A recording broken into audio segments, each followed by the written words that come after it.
40 years ago, Denison became a city of champions. It was just magical. I've called it the miracle on Myrick Street a lot because it was so incredible, it was so unexpected, and everybody in town, every week was like something out of a movie. My wife was a cheerleader, and we were seniors together, and that whole semester turned into one big celebration and focus on football for the whole town. The week of the championship, our Monday practice was unlike anything I've ever experienced in my life and ever since. That was just so crisp, so focused, and you could just see from our football team that they were going to play great. 16 wins, 0 losses. The Yellow Jackets beat Tomball 27-13 to claim the title. Eric, you're a junior. What do you got to look forward to as a senior now that the state championship's been achieved? Just try to repeat it in the same task we did this year, you know. I'm very fortunate to be on a team with a bunch of great guys that, we were the first to go 16-0 in 4A league. A turning point for Denison football. Obviously, once we caught lightning in a bottle, then it took off from there. And I'm thrilled. It means a lot to me that still reverberates today. This week, a parade to honor that team and the legacy they left behind, just like the one they had after they returned from Waco back in 1984. Thank you for that support back in those days. Thank you for that support today. And thank you for loving us as young men who are trying to achieve something that had never been achieved before. From the bottom of my heart, I want to thank this community for how they've been so supportive of me and my family, and we dearly love the people here, and they have loved us back, and it's been a life-changing experience for us. The state championship trophy. And from it all, a Denison mantra that lives on to this day. Great to be a Yellow Jacket. Praise God. In Denison, Garrett Stringfellow, News 12. Santa's sleigh looks a little different this year. It's awesome to be able to come out here and give back to the community that we serve. On Sunday, Sherman Fire swapped the regular boots and coats for something a little more festive. Oh, Merry Christmas! Then they loaded the cherry red sleigh with presents, traded the reindeer for some vintage horsepower, and set out to deliver gifts to those in need this holiday season. And this is just a small way that we could give back to the citizens that we serve, and that's what we're here to do, is serve, and getting to play Santa is another way to serve. The fire department worked with Sherman ISD to pair up the right families, one per station, and another for the executive board. I love giving presents. I've gotten older a lot more than getting presents, and so just seeing kids or anybody get to open gifts and just the excitement that they have on their face, and the parents even too. I'm excited to be a part of it. With the newly refurbished Mack from the past, the department felt it was the right time to bring this tradition back. We're hoping to build upon it and make it an annual thing. And Santa has a message for all the little elves out there, excited for Christmas. Just keep in mind that Santa's always watching, and don't play with matches. In Sherman, Austin Hedgecoth, News 12. The Salvation Army bell is instantly familiar, but this sound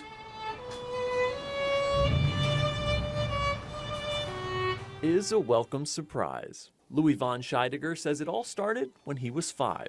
I grew up in part of a Baptist church in Brazil with choir and orchestras on Sundays, and I asked my parents that I wanted to play the violin. And even though it wasn't easy at first, he says his parents kept him on track.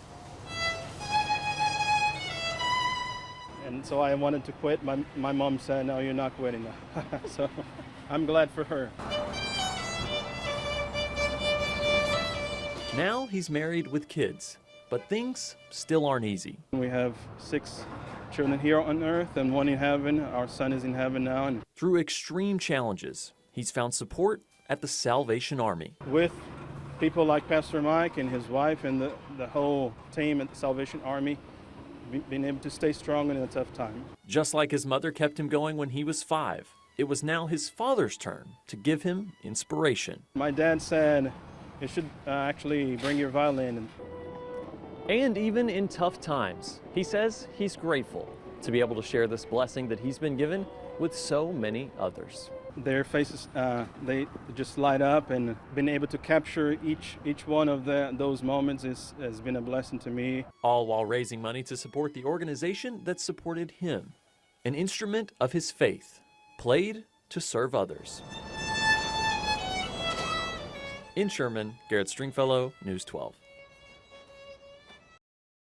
Under the South Travis Bridge in Sherman is Post Oak Creek, a hidden hotspot for fossil and shark tooth hunting. This area right in this specific spot is just really rife with all sorts of aquatic fossils from, millions of years ago when this area was covered with water. Tourists from around the state come to the creek to see what they can dig up. We tried it about 5.5, 6 years ago and found a lot of things, and they were hooked. I kind of like finding shells, and it's also fun to play in the water. City officials have been planning to build a multi-million-dollar park surrounding the creek. Beautiful paved parking lot with amenities like a bathroom, paved creek trails. Sherman Council members plan to take small bites in the project over the next several years. As you can see, getting down to the creek can be treacherous, so the city's first priority is to find a way to make it easier and safer. Over the next year, the city will begin working on that and adding a parking lot near the bridge. We're really just looking at some simple ways that we can not spend a lot of money while still making this a more safe and enjoyable experience. We have some family members that are a little more limited in their mobility, and so if there's even stairs or even just a ramp or something, that'd be really nice. Making things far better in the future for those digging into the past. In Sherman, Aaron Pillay, News 12. Today we are using a variety of assets provided by participating agencies. These include K-9 teams, dive teams, and drone teams. We have DPS helicopters ready to assist once the skies clear today. The 4 passengers rescued from the overturned SUV in Tuesday morning's crash are all out of the hospital and at home. One being a 5-year-old girl who nearly drowned. One of our guys was in the water and was able to find the little girl underwater, and he pulled her out of the water. They went on to, I believe, Sherman Medical Center, where they performed CPR on the way to the hospital. With a near drowning like that, it's absolutely remarkable that she was released the next day with no issues. So that's a very blessing in this tragedy. Also spotted trying to save a child, Will Robinson, the father of Clara, who was recovered dead Tuesday evening. Reports that we had is that the father did have the little girl in his arms at one time during the event, and later they were seen they weren't together, so it looked like he was trying to save her, definitely. Search crews have been using both drones and K-9s to find Clara since Wednesday. Task Force 2 says they're using 2 kinds of K-9s, one that finds humans and another that finds human remains. The live find dogs have not had any indications that they have detected anything. We've had a few indicators from the remains dogs. Thursday's rain increased the water levels in the creeks, making things more difficult. The creeks have a lot of vegetative debris that have collected over time. Those are kind of damming up the creeks. There's several of those along the stretch that we've been walking. Some of them are impassable. The focus remains finding this little girl. Without the perseverance and the patience and the support of the local community in Grayson County, this track would not still be here. Half a century later, it still is. And this weekend, the Grayson County Speedway is celebrating its 50th anniversary. Grayson's always been my home track. We've ventured off. We've raced up Panhandle, Oklahoma, Louisiana, but we always come back to Grayson. They've always said if you can win at Grayson County Speedway, you can win anywhere. So I've always held it to the most high standard I can. To come to the track and run it every 7 days, and to do that for 50 years is just mind-blowing. From one generation to the next, the Speedway stands the test of time. My dad started racing in the early 70s. I picked it up from him, my brothers. Now my granddaughter races with me now. Just been in the family our whole lives. I was 2 weeks old the first time I was at a racetrack. I started last year in go-karts, and I've just been around it for a while.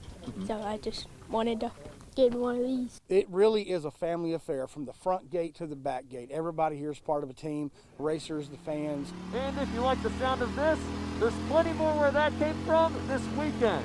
For close, tight racing, I don't think you're going to get a better racetrack. You'll see excitement and rubbing. I mean, side by side, door slamming. I mean, just part of it. And with plenty of races on both Friday and Saturday night, there's something for everyone. There's always going to be really good racing. So you have a good time. There'll be good food, good drinks, good candy, whatever you need. If you ain't got no other plans going this weekend, ladies and gentlemen, I'm going to tell you, if you're not at Grayson County Speedway, you are missing it. In Bells, Garrett Stringfellow, News 12.